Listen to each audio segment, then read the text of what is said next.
जय हिंद दोस्तों, स्वागत है आपका हमारे एक नए वीडियो में। दोस्तों, 1 जून का बहुत बड़ा मामला सामने आया है। बहुत सारे छात्रों ने अपनी भाषा का भी ध्यान नहीं रखा है। आरएससी ऑफिसर्स से बात करते हुए अब छात्रों को भुगतना पड़ेगा जो कि आपने गलती की है। तो बहुत सारे छात्रों ने ऐसा कारनामा किया है। जैसा कि आप लोग बताया कि हुबली जोन में काफ़ी सारे छात्र ज्वाइनिंग का वेट कर रहे थे। काफ़ी सारे छात्र मतलब पैनल में नाम नहीं आया था उसका वेट कर रहे थे। काफ़ी सारे छात्र ऐसे थे जो सेकंड डीवी का वेट कर रहे थे, सेकंड डी वाले छात्र थे। अब कुछ छात्र क्या होते हैं, मतलब जो अपने अंदर चिड़चिड़ापन है वो दूसरों पे उतारने की कोशिश करते हैं और ये भी भूल जाते हैं कि सामने वाला किस लेवल पे बैठा हुआ है, हम किस लेवल पे हैं, उससे बात ऐसी करनी चाहिए या नहीं करनी चाहिए। यहाँ तक कि आप लोग कमेंट बॉक्स में भी देखेंगे कुछ छात्र, देखो मैं सबका नहीं बह रहा हूँ और सब छात्र ऐसे होते भी नहीं है, लेकिन 100 में 2 या 3 छात्र ऐसे होते हैं जो मतलब अपनी भाषा का ध्यान नहीं रखते हुए कमेंट बॉक्स में कुछ भी लिख देते हैं, गंदी भली चीज़ें, ठीक है। और वही चीज़ आप लोगों को देखने को मिल रही होगी, आरआरसी में भी छात्रों ने बहुत सारे मतलब गलत वर्डों का इस्तेमाल किया है।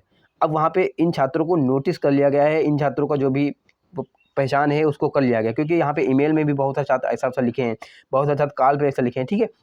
अब होगा क्या, इन सभी छात्रों का जैसे कि आरसी ने बोला है कि इन सारे छात्रों को चिन्हित करते हुए इन सारे छात्रों का कैंडिडेचर कैंसिल कर दिया जाएगा, चाहे वो ज्वाइनिंग का वेट कर रहे हों, चाहे उनका पैनल में नाम आ चुका हो या उनका वेटिंग वाले छात्र हों, ऐसा आरसी ने बोला है, ठीक है। तो मैं आरसी से यही कहूँगा, क्योंकि ये पहली गलती है, तो आप लोग ऐसा डिसीजन लेने से पहले थोड़ा सोचिए कि छात्र पे क्या बीतेगी, ठीक है। हालाँकि उसने बात तो इस तरीके से की है, हालाँकि छात्र की गलती है, ठीक है, लेकिन फिर भी पहली गलती माफ़ कर दो, ये हम सब यूट्यूबर्स कह रहे हैं, ठीक है। क्योंकि पहली गलती तो सभी माफ़ कर देते हैं, बाकी बाद में ऐसी गलती करें तो छात्रों को कार्रवाई की जाए, ठीक है। तो सभी छात्र अपनी भाषा का ज़रूर ध्यान रखें, चाहे आप किसी से भी बात करें, क्योंकि जो आपके अंदर चीज़ें हैं, आपके अंदर चिड़चिड़ापन है, वो दूसरे पे मत उतारिए। क्योंकि होता क्या है कि आपके अंदर कितनी भी तकलीफ़ें हो, कितना भी चिड़चिड़ापन हो, लेकिन जब बाहर जो बोलें वो अच्छी तरीके से मीठा ही बोलें, क्योंकि आपका चिड़चिड़ापन है वो आप रखिए, दूसरा थोड़ी ना रखेगा, ठीक है। अब आप आरआरसी ऑफिस में कॉल लगा देते हैं, कुछ भी करते हैं, तो क्या आप सही तरीके से बात कर रहे हैं उससे? और आप जिस जिस जिस अधिकारी से बहुत बात कर रहे हैं, ऐसा तो है नहीं कि वो अधिकारी मतलब अंतिम लेवल पे है, उसी ने सब कुछ किया है, ठीक है। देखो बहुत सारे आरआरसी में होते हैं, तो सभी के हाथों में सब कुछ नहीं होता है। तो आप बिल्कुल ऐसा नहीं है कि सिर्फ़ जहाँ पे जो हर एक हैंड है सारी चीज़ें हैंडल कर रहा है, उसी से बात कर रहे हैं, ठीक है। तो ये चीज़ आप ध्यान में रखिए और किसी को भी कुछ बोलना ये सही नहीं रहता, ठीक है। तो सभी छात्र अपनी गलती सुधार लो, भाषा सुधार लो, और अगर आप ऐसे ही गलती करोगे तो आपका भी नंबर इसमें आ सकता है और जीवन भर की मेहनत पल भर में तहस-नहस हो जाएगी। आप जॉइनिंग का वेट कर रहे हैं, आपका कैंडिडेचर कैंसल का नोटिस आ जाएगा, ठीक है। तो ऐसी गलती कोई भी छात्र नहीं करेगा अब, जैसा कि मैं बोलता हूँ, ठीक है। और मैं हमेशा से यही बोलता हूँ, लेकिन बहुत सारे छात्र मानते नहीं हैं, मतलब वेटिंग वाला वेट कर रहे हैं तो दूसरे पे थोड़ी ना उतारना है भाई, ठीक है। ये आरआरसी का काम है और आरआरसी में एक आदमी नहीं बैठा जो आरआरसी में मतलब आप लोग जिस पे जाएँगे उस पे कॉल पे गाली देंगे वगैरह-वगैरह, ठीक है। और आप लोग कुछ भी करें तो उससे पहले ये तो सोचिए कि आपके उन माँ-बाप का क्या होगा जो काफ़ी दिनों से वेट कर रहे हैं आपकी जॉइनिंग का, बहुत सपने सजोए हैं कि गाड़ी लेंगे, घर बनाएँगे, शादी करेंगे वगैरह-वगैरह। तो आप लोग उनको क्यों भूल जाते हो? कोई भी काम करो सबसे पहले उनको याद रखा करो, ठीक है। तो अब क्या होगा ये तो देखने वाली बात है, लेकिन फिर भी हम आरआरसी के जो भी जनरल मैनेजर्स हैं, जो भी चेयरमैन्स हैं, उनसे यही रिक्वेस्ट करेंगे कि पहली गलती माफ़ कर दो, क्योंकि इतना बड़ा डिसीजन लेना सही नहीं रहेगा छात्रों के प्रति, क्योंकि छात्र भी काफ़ी परेशान हैं, 4-5 साल से वेट कर रहे हैं और थोड़ा-सा हो ही जाता है, ठीक है। लेकिन छात्रों से मैं कहना चाहूँगा, अगर आप फिर से अगर ऐसी गलती करेंगे तो आपका कैंडिडेट कैंसल हो जाएगा और आप समझ लो नौकरी से हाथ धो बैठेंगे, और दूसरी नौकरी मिलना इतना आसान नहीं होता है, ठीक है।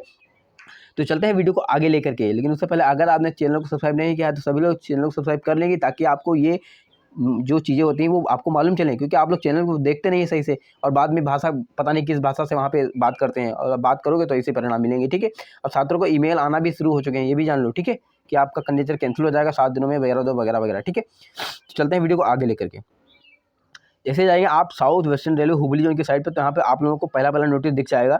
Attention of all candidates of CNRC 01/2019 who have been impaired waiting for the document verification. यानी कि कुछ छात्र ऐसे थे जो पैनल में नाम आ चुका है, वो ज्वाइनिंग का वेट कर रहे हैं, कुछ छात्र ऐसे हैं जो डीवी का वेट कर रहे हैं। अब ये छात्र काफ़ी परेशान हो रहे हैं कि मतलब हमारा कब नहीं होगा, कब नहीं। देखो, परेशान होना अलग चीज़ है, आप अपनी भाषा का इस्तेमाल अच्छे से ही करिए।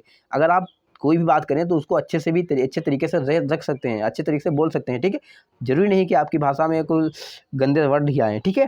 तो आपको भाषा का ध्यान रखना है। तो इस पे जैसे ही क्लिक करेंगे तो यहाँ पे खुल जाएगा एक नोटिस, जो कि सैड नोटिस है उन छात्रों के लिए जो जिनके लिए ये नोटिस है, ठीक है। क्योंकि बहुत सारे छात्रों ने वहाँ पे ईमेल किया है, कॉल किया है और उन छात्रों को नोटिफाइड कर लिया गया। 18/10/2023 का नोटिस है, इवनिंग का नोटिस है। यहाँ पे देखेंगे लिखा हुआ है, attention of all candidates of CNRC 01/2019 who have been impaired waiting for document verification. कुछ छात्र ऐसे थे जिनका पैनल में नाम आ चुका है, कुछ छात्र ऐसे भी थे जिनका पैनल में नाम नहीं आया है, डीबी मेडिकल हो गया, कुछ छात्र ऐसे भी थे जो नेक्स्ट डीबी का वेट कर रहे हैं। ठीक है, यहाँ पे लिखा है it has been observe that candidates have been communicating with the senior officers of South Western Railway. Candidates मतलब सीनियर ऑफिसर। आप लोग ये भी देखिए कि कौन बात कर रहा है, कितना बड़ा अधिकारी है, उससे आप एक लेवल बन के हो करके इस तरीके से बात करेंगे तो वो कैसे सुन लेगा। ठीक है, तो आपको ये ध्यान रखना चाहिए कि सामने वाला किस लेवल पे बैठा है, और आपको ये पता नहीं होगा तो किसी को छोटा समझिए नहीं कि वो ऐसे ही बैठा होगा, प्राइवेट बैठा होगा। ठीक है, वो काफ़ी बड़े अधिकारी होते हैं, तो उनसे सही से बात करना होगा। सीनियर ऑफिसर उबली वगैरह जो भी लिखा, तो यहाँ पे यही लिखा गया कि कुछ छात्रों ने कॉल पे बात किया, कुछ छात्रों ने ईमेल पर जो भी किया है, तो उन छात्रों को नोटिफाइड कर लिया गया, उन छात्रों का कैंडिडेचर कैंसिल हो जाएगा। इन्होंने ऐसा बोला है, और अब ईमेल भी आने शुरू हो गए हैं, और उसमें क्या है 7 दिन का मौका भी दिया, आप अपने आप को ये प्रूव करिए, और प्रूव कर नहीं पाओगे क्योंकि आपने गलत भाषा का इस्तेमाल किया है, वहाँ पे प्रूफ है। ठीक है, तो कहीं ना कहीं आपकी गलती है, तो आपको भुगतना पड़ सकता है। मैं ये नहीं कह रहा हूँ कि भुगतना पड़ेगा, लेकिन भुगतना पड़ सकता है क्योंकि जो जो सर हैं वो काफ़ी ज़्यादा गुस्से में है, इसीलिए ऐसा नोटिस यहाँ पे निकला है। ठीक है, और बहुत सारे छात्रों ने बात भी इस तरीके से की होगी। तो यहाँ पे ये सब लिखा है, आप लोग पढ़ लीजिएगा। ठीक है, नोटिस तो आप लोग जानते हैं साइट पे मिल जाएगा वगैरह वगैरह। ठीक है, और गलत भाषा का इस्तेमाल, अनपार्लियामेंट्री भाषा का बिल्कुल मत कीजिएगा, क्योंकि इससे आपका ही नुकसान होगा। चाहे आप कहीं भी बात करें, चाहे आप कहीं भी चले जाएँ, हर एक जगह आपकी अच्छी भाषा ही काम आएगी। ठीक है, तो अच्छी भाषा का ही इस्तेमाल कीजिए। मैं आपसे यही सलाह दूंगा कि आप जहाँ भी जाएँ, जिस तरीके से जाएँ, अपनी अच्छी भाषा का इस्तेमाल करें, ताकि आपको जो भाषा है उससे कोई दिक्कत ना हो। ठीक है, तो वीडियो अच्छा लगा है, वीडियो को लाइक कीजिएगा, चैनल को सब्सक्राइब कीजिएगा। कोई डाउट हो, कोई क्वेरी, जो आप लोग कमेंट बॉक्स में लिखिएगा, उसका पर्सनल रिप्लाई मैं खुद दूंगा। मिलते हैं किसी अच्छे वीडियो में, तब तक के लिए bye bye, good morning, take care.